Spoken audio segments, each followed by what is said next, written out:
spent his career maintaining Navy planes until the day he got sucked into a jet engine. This little girl lost her arms in one horrifying flash. See how she overcame adversity to live the life she wanted. I can pretty much do just about anything with my feet that you can do with your hands. Artist Lance Ozanek draws his inspiration from deep within. The canvas creations that are making a real splash. Plus, how one man's taking body suspension to a painful new level. And the blue goo keeping this beautiful woman young and sexy for eternity. Unbelievable? Believe it. On Ripley's Believe It or Not.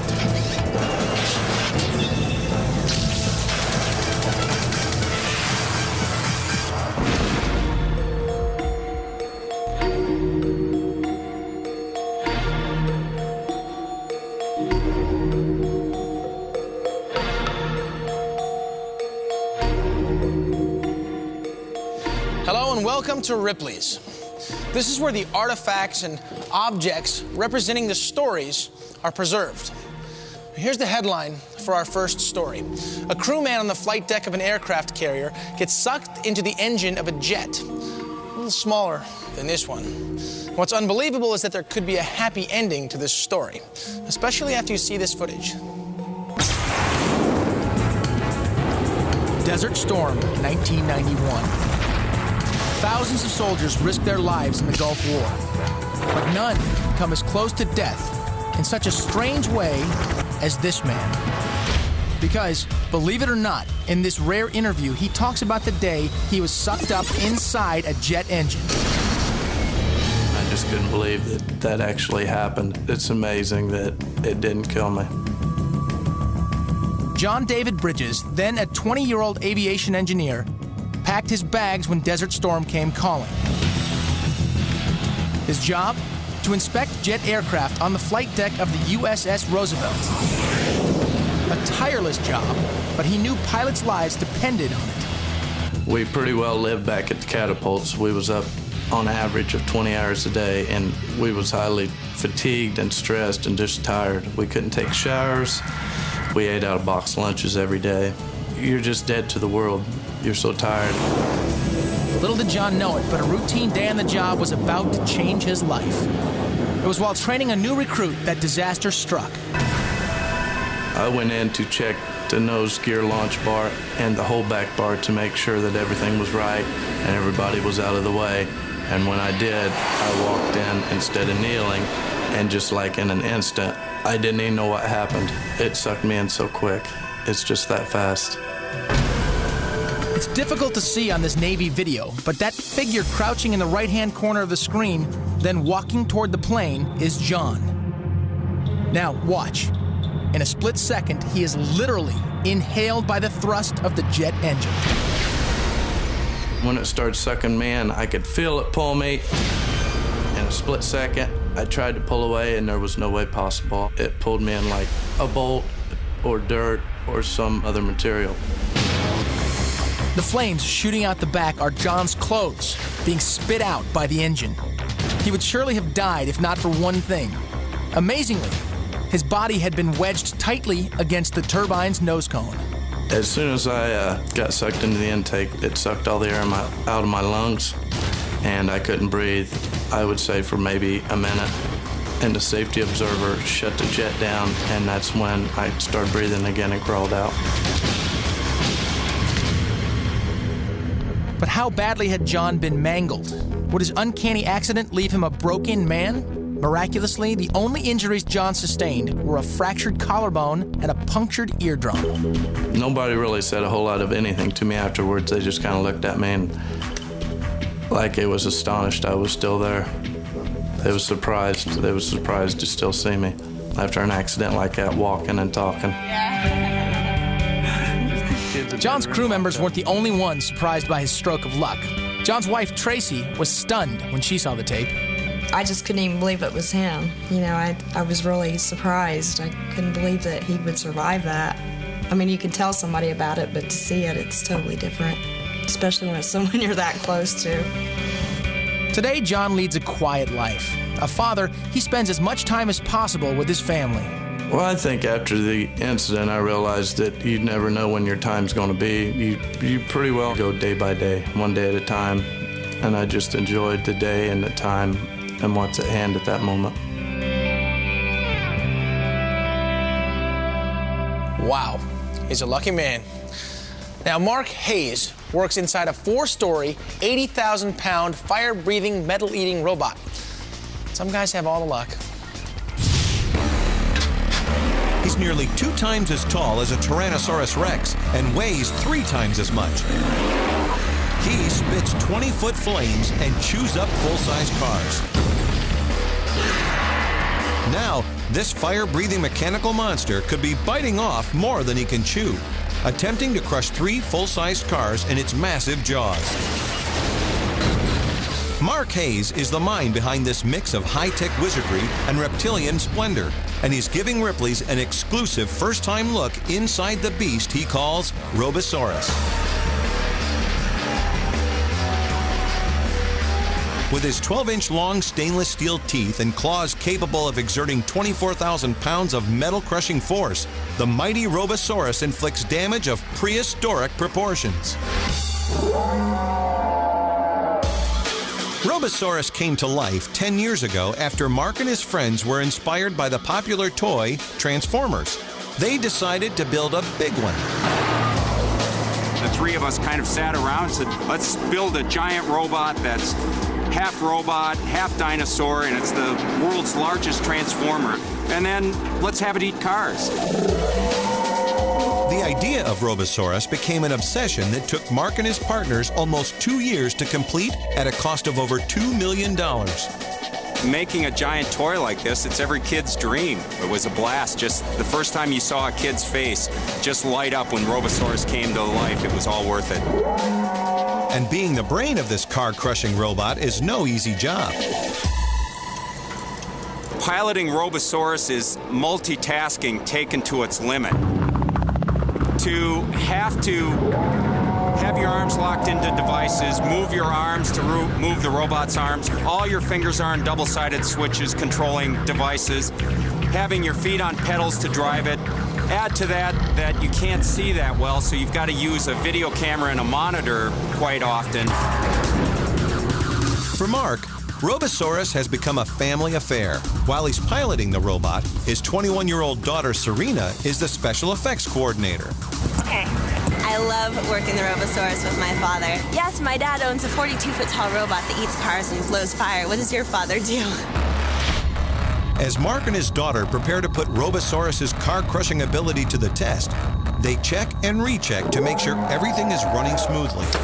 Because the crew is working with heavy equipment and fire hot enough to incinerate a car, there are always possibilities for things to go wrong. Probably the biggest danger has to do with fire. You have to be really cognizant of what direction the wind is. When these cars start burning, it gets to be a pretty big fire. Finally, it's showtime. Thousands have gathered to see the Robosaurus in action. As its first victim gets ready to bite the dust, the crew beneath must beware of falling, burning debris. Now that this fire-breathing beast is warmed up, Car 2 quickly joins Car 1 on its way to the junkyard. In a spectacular flame-filled finale, Car 3 is reduced to a charred heap of scrap metal.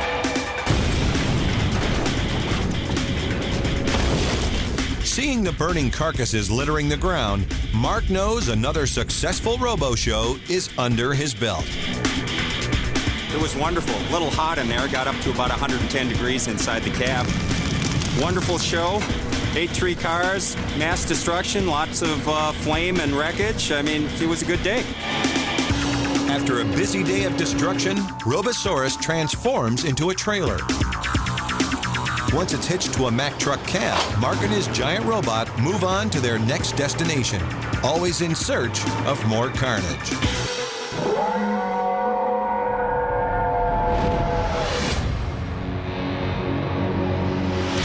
Next, it looks like an average cab, but this taxi is about to take you for a ride into another dimension. Plus, this is no ordinary suspension. Find out why this guy risks getting ripped apart like a wishbone. And the art is stopping time in its tracks and capturing life's most precious moments with his one-of-a-kind creations. That and more when Ripley's returns.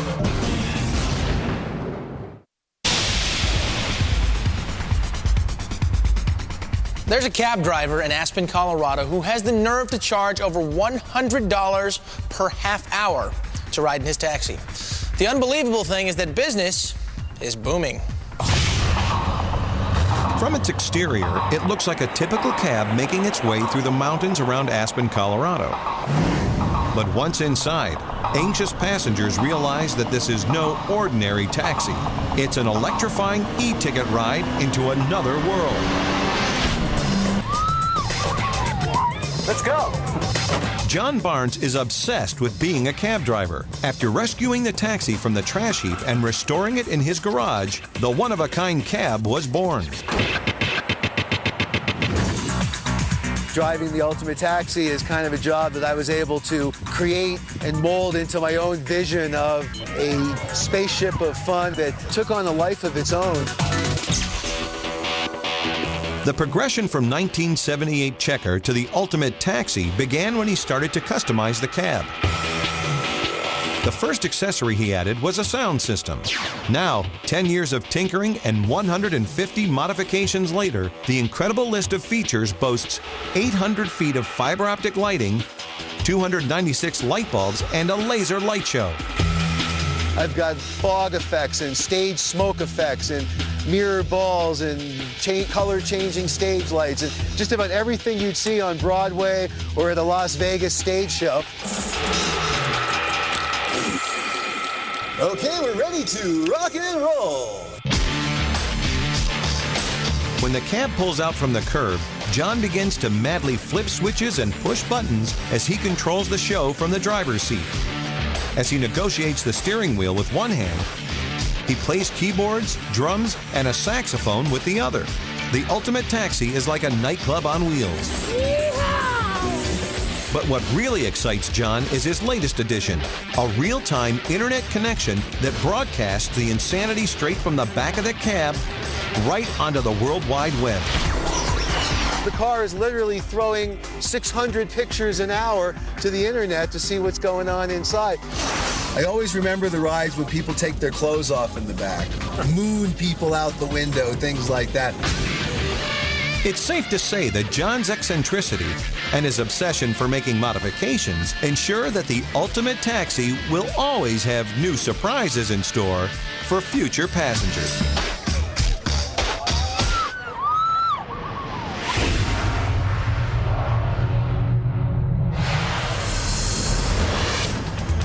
Ripley's is constantly bombarded with stories about people who are into body modification. But this one, well, this one you have to see.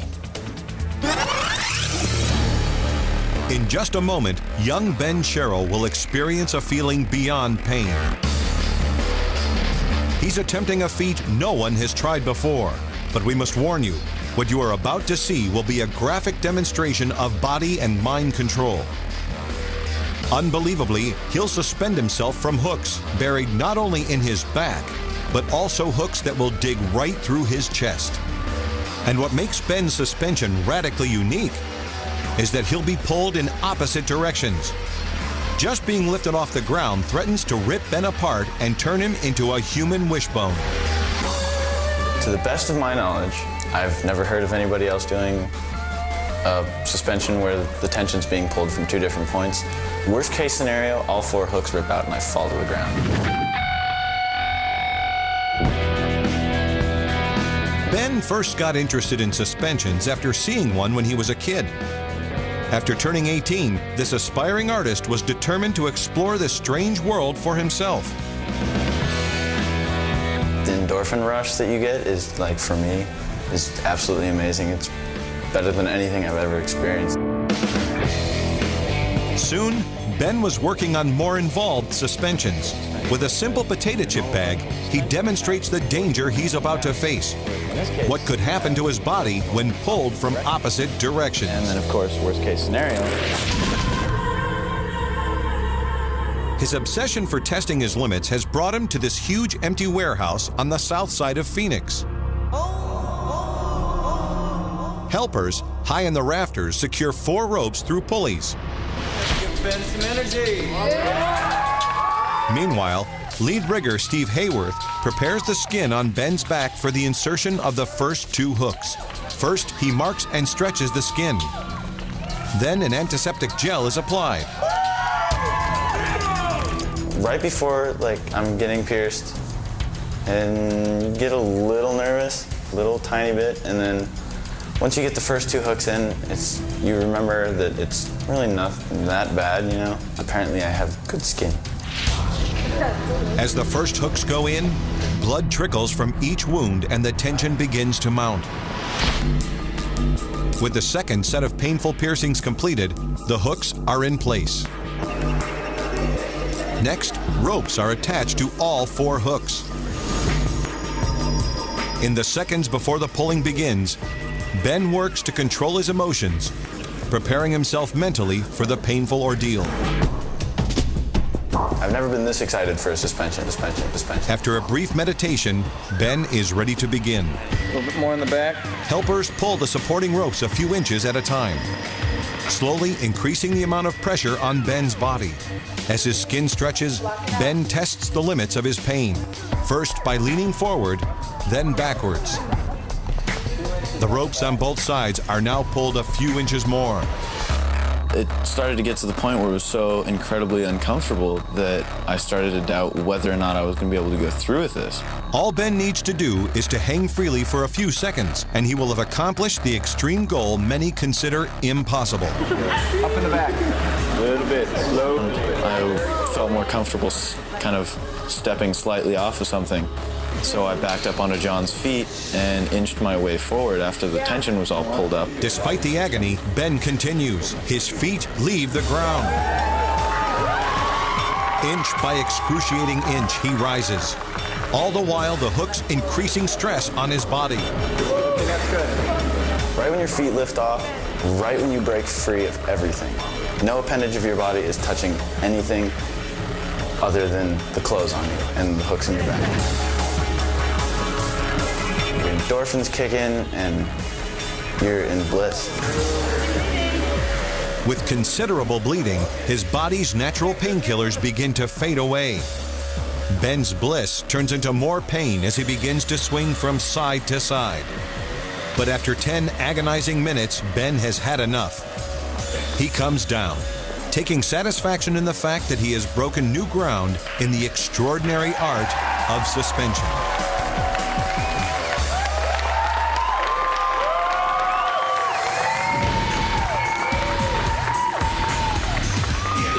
Definitely worth going out, and I definitely look forward to trying it again, trying to get higher. But for this time, I was happy to get off the couch.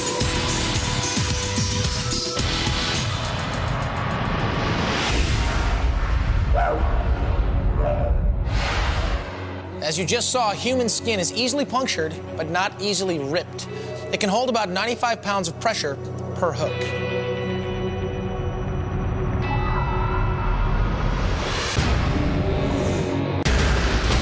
Next, she turned a devastating disfigurement into an awesome ability. But would this armless woman be able to fulfill her duties as a mom? I had never really taken care of a newborn. Plus, can this guy's homemade steel suit save him from a 1 million volt jolt of electricity? And the strange tale behind Snowbee, the king-sized cat. It's all ahead on Ripley's.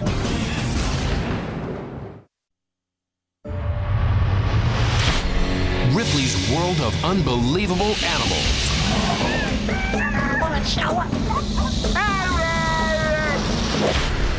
Deep in the farmlands of Scotland lives a creature that has dogs and small children living in fear. The locals here call him Snowbee, the big fat cat.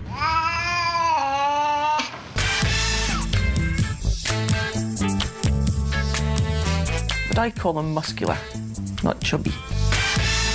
Head to tail, the plus-size pussycat measures an incredible 3.5 feet, more than twice the length of an average cat. Snowbee is officially the longest cat in the world at 42 inches. But it doesn't stop there. Snowbee weighs in at a hefty 36 pounds, roughly the weight of 3 very healthy felines. Of course, Snowbee wasn't always the colossal cat he is today. When his owner, Lorna Sutherland, got him 7 years ago, he was just a little furball. But shortly after getting him neutered, Snowbee began to snowball. Doctors can't explain his mysterious growth, but they say they can't find anything wrong with him either. Snowbee has always been a healthy cat in all the years I've known him. He gets an annual examination like he's had today, and other than that, he's been a very healthy cat. Yeah, there's been no problem. Snowbee! Snowbee! But truth be known, the only outdoor venturing Snowbee really does is around the family yard. He does like, looking at the birds. He certainly can't catch a bird, so there's no hope in that. But he does like wandering about the garden. Despite his enormous size, 3-year-old Snowbee is expected to live a full and healthy life of 15 years or more. And as for Lorna, who considers her pets her children, Snowbee's happiness is all that matters. People say, they can't speak, but I know what he wants. When I come home from work, he sort of greets me with it's like a funny meow saying, "Hi, Mom," and then he just flops onto his back. So it's nice to come home to him, a bit of unconditional love from the pets.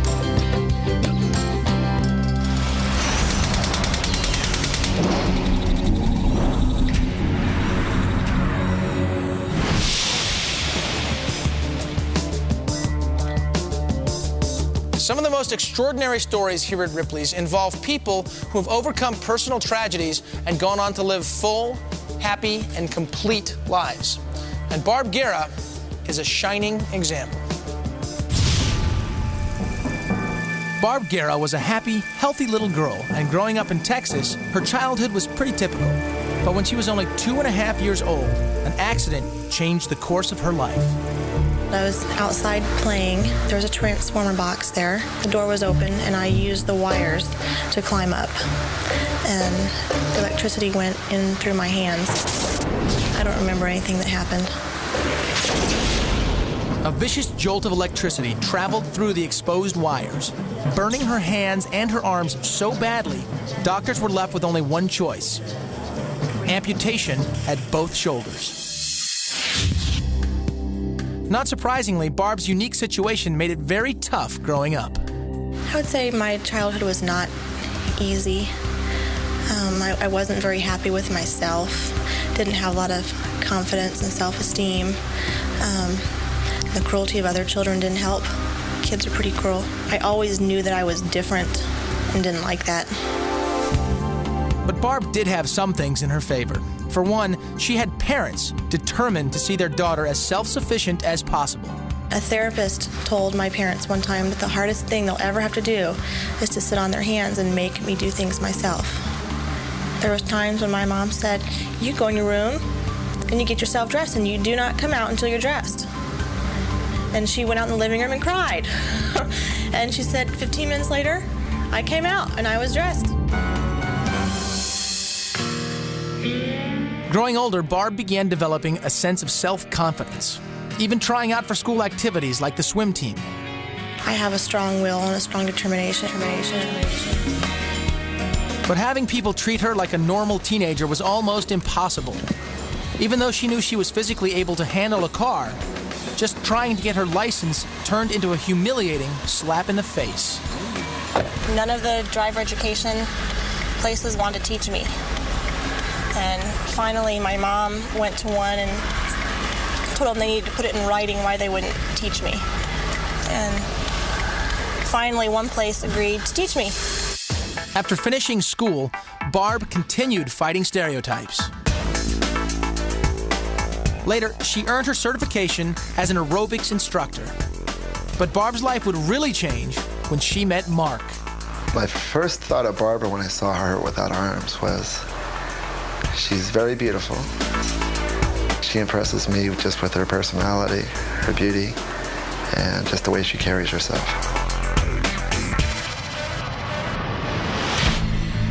The two got married, and like a lot of young couples, Barb and Mark began thinking about raising a family.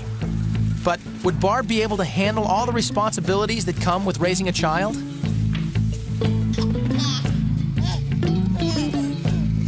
I had a lot of concern. I knew I could take care of them. I mean, I spent most of my teenage years babysitting other people's kids, so I knew I could, but I had never really taken care of a newborn, and 24/7, you know, it's rough. Did that tickle? There's nothing rough about this amazing young mom. She uses her incredible dexterity to handle the most delicate tasks with tender, loving care. I can pretty much do anything, just about anything with my feet that you can do with your hands.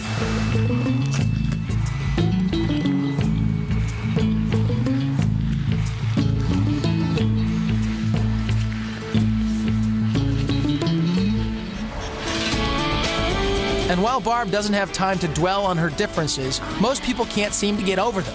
Even a night at the movies can turn into a challenge. I get some strange reactions. Went to the movies and handed my ticket to the guy, and he didn't want to take it because he didn't want to touch my foot. Barb has tried prosthetic arms, but found that they only get in her way. And while she's comfortable without them, there are special considerations when using your feet, like hands. If I'm going to be walking around outside and then I'm going to eat, of course I'm going to go wash my feet first. And now, with taking care of her family and running a small business from home, Barb is busier than ever. And with all the incredible things that she can do, what's most remarkable is the fact that she's never once thought of giving up. I would just like to encourage other people that if there's a will, there's a way. You don't have to sit on your duff and feel sorry for yourself. You can get out there and make something of yourself and live a full life just like anyone else. Look at that happy smile. Barb is truly an amazing woman. And here's a pretty amazing man. 50 years ago, Ripley's featured this French craftsman who specialized in making miniature wooden furniture. The furniture wasn't the unbelievable part, though. What was unbelievable can be seen in this photograph. Pierre Mailloux was born without arms, without legs, and he made his furniture by gripping the tools with his teeth. Enter Robert Ripley's archives. Let's go with the show. Robert Ripley. Leave it or not. Leave it or not. The year is 1959. Guillermo Medina is a hit on the Spanish art scene with his unbelievable creations. What looks like a detailed drawing is actually artwork created by Guillermo using a standard typewriter. Amazingly, Guillermo is able to create lifelike portraits and intricate landscapes. He begins his detailed designs from the top of the page, actually typing key by key to achieve a finished masterpiece. And due to the complexity of his work, Guillermo must be especially careful to avoid a typo. Believe it or not.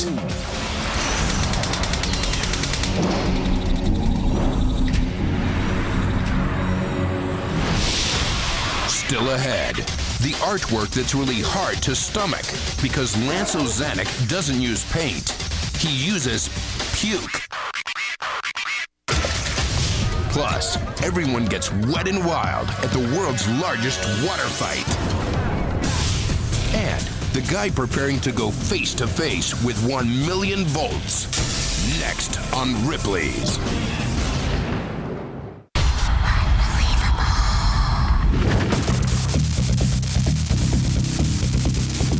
Austin Richards is about to risk electrocution, turning himself into a human lightning rod. Ready. And the only thing standing between him and certain death is this homemade steel suit. Now for Ripley's. This mild-mannered master of disaster will use his full metal jacket to control an astounding 1 million volts of electricity. Believe it or not, he'll unleash thunderous bolts of lightning and attempt to decimate this model of the Empire State Building. Very well might produce a strong electric field that penetrates through the suit and shocks me. Physicist Austin Richards has been obsessed with electricity his whole life. By the age of 14, he'd already built his first high-frequency transformer, known as a Tesla coil. And through the years, he's built bigger and bigger coils. This million-volt monster is capable of emitting mammoth bolts of lightning. Austin's life literally depends on the homemade stainless steel mesh suit he's wearing. It allows electricity to cocoon around his body while the good doctor remains safely inside. As electricity arcs across his feet, this light bulb can't help but be turned on by 1 million volts traveling across the steel suit. Next, Austin continues his warm-up by demonstrating the impact of high voltage on a hot dog. Effect on the hot dog is the same effect that you'd have on your finger. It'll actually vaporize the tissue right off the end of your finger. For the electric finale, Austin is hoisted directly above his monster coil. The conducting rods in his hands will redirect any stray current from frying the skin off his face. Above the coil, the powerful surge of electricity is instantly attracted to the suit. Amazingly, he takes the 1 million volts swirling around his body and redirects it at the scale model of the Empire State Building. The power of this dangerous force obliterates the model.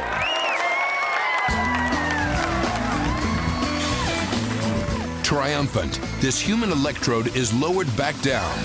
Having cheated death again, Dr. Austin Richards and his stainless steel suit have accomplished the goal and come through unsinged.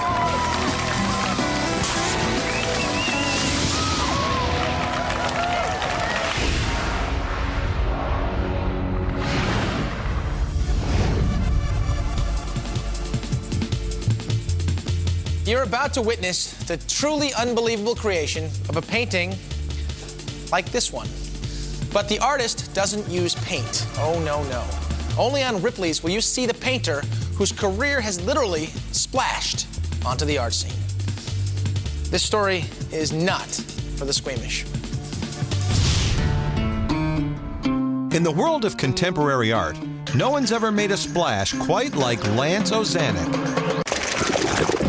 His one-of-a-kind pieces not only generate a lot of attention, but a lot of cash, selling for as much as $5,000. It's probably one of the best ones. And that's especially hard to stomach when you consider that Lance doesn't use paint. He uses puke. That's right, this artist draws his inspiration from deep within, literally hurling his concoctions onto the canvas. This is what I call barf art. I barf on canvases. You just look for hours and days on it and always find something new. Early in life, Lance discovered he had the unique ability to keep liquids from going into his stomach, literally keeping them on hold in his esophagus. His mother says Lance quickly learned what to do with the spew and saw how to use it to his advantage. I was totally unaware that he could throw up on command. Later on, I found out that that's exactly what he would do. Every time he'd get in trouble, he would upchuck and everybody go, "Oh, poor thing, he's so upset." But as Lance grew, so did his interest in art. After getting the green light from his doctor, Lance began to experiment with different textures and colors, using a variety of ingredients to concoct a secret formula he refuses to reveal. I don't want other people trying it. I feel it's mine. I grasp it and I'm going to keep it.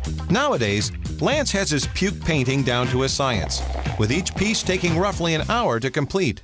I do one color and then one color on top of that, or I drink both two colors and have them mixed together, and then they come out, you know, in a multi-tie-dye look. Once there's a big pile of it there, you know, I can blow it with a straw and make ripples. Lance even uses a homemade barf blower for some projects.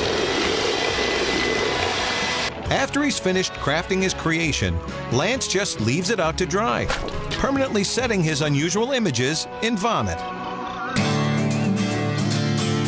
It's really amazing. There's no art out there like this. And believe it or not, the public seems to agree. I think the art is great, especially if you don't know what it is. Barf art. Barf art? No, barf. B-A-R-F art. I hope it's not a slap in the face to anybody. Art is just art. It comes from within and what you feel and what you don't feel.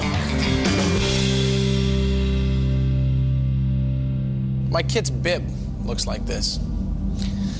We'll be right back.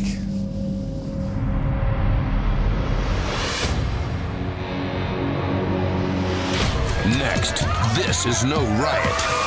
You won't believe what goes on at the most intense water fight in the world. And these people are freezing their most precious moments for eternity. The amazing 3D trend taking the place of pictures. You're buying your own little chunk of immortality. That and more when Ripley's returns. The new year is cause for wild celebration all over the world. But visitors to Thailand better be prepared to get wet and wild. Because the Thai ring in their new year with the world's largest water fight. Songkran, as the annual festival's called, takes place in mid-April and dates back over 2,000 years. It started with a Thai custom of splashing scented water as a way to cleanse the spirit.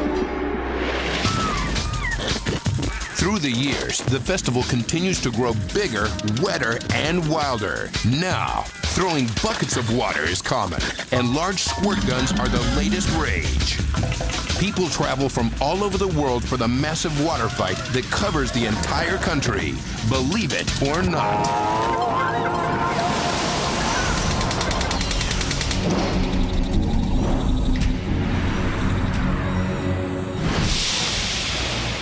A photograph is the conventional way to capture a moment in time. But here at Ripley's, nothing is conventional. In this age of digital cameras and high-tech gadgetry, people can preserve a special moment forever with the simple click of a button. But believe it or not, the latest amazing trend in keepsakes is a throwback to a lost art. Because creator Michael Gaynor is immortalizing his customers in some very elaborate 3D plaster castings. It's sort of like a photograph. I mean, it's a permanent record of who you are exactly right then, right? It'll take detail down to the fingerprints. Although casting body parts is only a part-time venture for this full-time computer programmer, his San Jose, California home is literally covered with the faces that he has duplicated. I really like the faces. Right? There's so much visual interest in the face, and if you light it this way and you light it that way, you can change their expression. But Michael doesn't only plaster cast faces. He's happy to replicate any body part in perfect 3D. Steve and Debbie Meredith wanted a unique record of the pregnancy that gave them their daughter. You can feel it, you can touch it, and actually shows what the size actually was versus a picture. It'll have sentimental value for the rest of our lives and then her life, too. How you doing? Before their wedding, Joe and Gina wanted a cast of their hands to memorialize their love. Doing this is meaning togetherness for us. It's showing our bond, our hands clasped together, and so that's why we did it. It's not your typical everyday photo. Oh my gosh, that felt weird. Oh, that is so cool. I'd like to maybe put it on our mantle or in our room or something. I'm gonna get a little personal. Bear with me. For some customers, like Linda O'Neill, having a plaster cast made of her body is like holding on to a small piece of everlasting beauty. As I get older, I'll still be working out and still preserving my body the best way I can. However, it's never going to look quite the same as it does today. So I came here today to do a body mold so I could preserve my youth just as I am today. This is plaster. This is molding plaster. Michael believes his plaster cast replicas have caught on with customers because of a little secret he's learned. Everyone wants to live forever. When you've got something like this, you're buying your own little chunk of immortality. It's nice and permanent.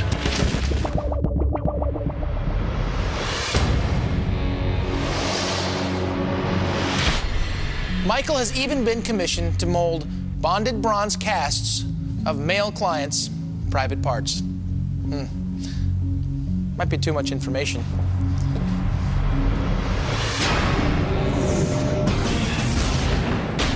Next, how these intricately crafted rings were really crafted to kill. The story behind their lethal legacy when we unlock the Ripley's vault. Next. You're watching Ripley's Believe It or Not.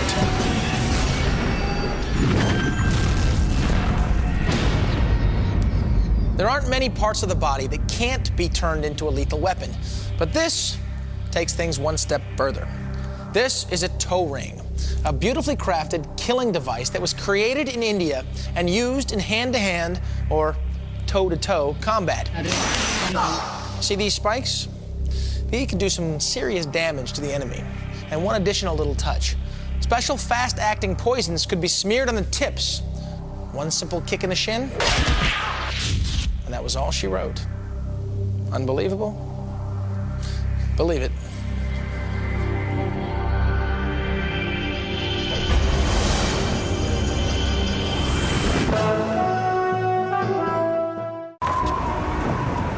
There are certain things the human body really doesn't want you to do.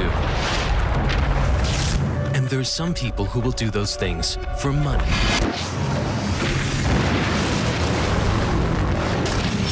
Fear Factor, Saturdays at 7, only on Schiller. Scary good.